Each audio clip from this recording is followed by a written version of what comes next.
জাতিকে এইসব লোকের সঙ্গে মিশে ওই বুদ্ধি দেয়। বললাম মানে পৃথিবীর ইতিহাসে পৃথিবীর কোনো দেশের মানে নারীর প্রতি নারী সহিংসতা এর চেয়ে নিকৃষ্ট উদাহরণ তার হতে পারে না। মাকে বের করে দেওয়া বাসা থেকে এর মতো জঘন্য কাজ আর কি? ইতিহাসে বা মহাদেশে কোনো ইতিহাসে এরকম নিকৃষ্ট নজির নাই যে কোনো মেয়ে তার মায়ের সঙ্গে এরকম আচরণ করেছে। আপনারা অনুসন্ধান করে খবর নিন ওর এই ক্ষমতার উৎস কোথায়। গত 8 বছর সে আমাকে কিসের কার ক্ষতির জন্য সে হচ্ছে আমাকে থেকে বের করে দিল এবং এই স্বাধীন বাংলাদেশে ওর ক্ষমতার উৎস কোথায়। এখন কি উনি ম্যারিড না আনম্যারিড? আমি বলতে পারি ওটা আপনার করে দেবো। ও একটা দুটানে কয়টা করতে আমি জানি না। এইটাকে ফেরদৌস আলম চৌধুরী আমার ছোট ভাই সবগুলো সিরিয়ালে এগুলো আমার ফ্যামিলি সবাই চেনে আমার স্ত্রী ফৌজিয়া পিজি কার স্ত্রী? তো আমার ভাই। আপনার ভাইয়ের স্ত্রী।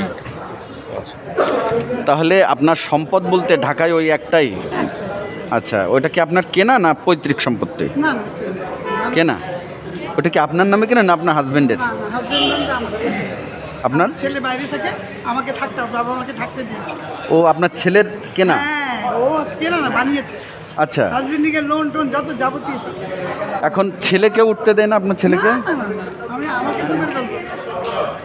মানে ভাইকে উঠতে দেয় না তুরিন আফরোজ? ফেরদৌস আমার ছোট ভাই।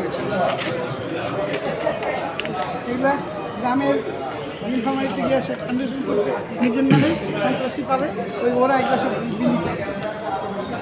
ও মানে ওই নীলফামারী এলাকায় কি ফাউন্ডেশন করছে তুরিন হ্যাঁ আফরোজ? ওর নামে কি ফাউন্ডেশন সেটা? তুরিন আফরোজ ফাউন্ডেশন কি আমি জানি না।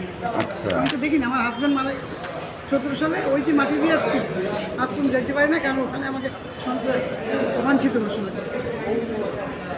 কোথায়? নীলফামারী? কেন? আমি যেন যেতে না পারি ওখানে বাড়ি ঘর সে দখল করে আসছে আমার স্বামী ওখানেও কে দখল করছে? আপনার মেয়ে? ওই আমাদের ঘুরতে দিবে না। তার মানে নিজের ভাইকে কিছুই দেবে না? না না তা আপনি কি দেশে থাকবেন না আপনার ছেলের কাছে আমি থাকবেন? আসা যাওয়া করি বাবা। আপনার ছেলের কাছে থাকেন? ছেলের কাছে থাকি আসে আমি তো ওই দেশের নাগরিক না। কোন দেশে থাকে? কানাডা। আচ্ছা, আমি তো ওই দেশের নাগরিক না আমি আসা যাওয়া করি থাকি আবার যাই লুকায় লুকায় থাকি মানুষ আসে দেশে কত খুশি নেই আমাকে লুকায় আসতে হয় লুকায় চলে যেতে হয় কোথায় থাকে সম্ভব যে আগে তারা হচ্ছে লোক পাঠায়।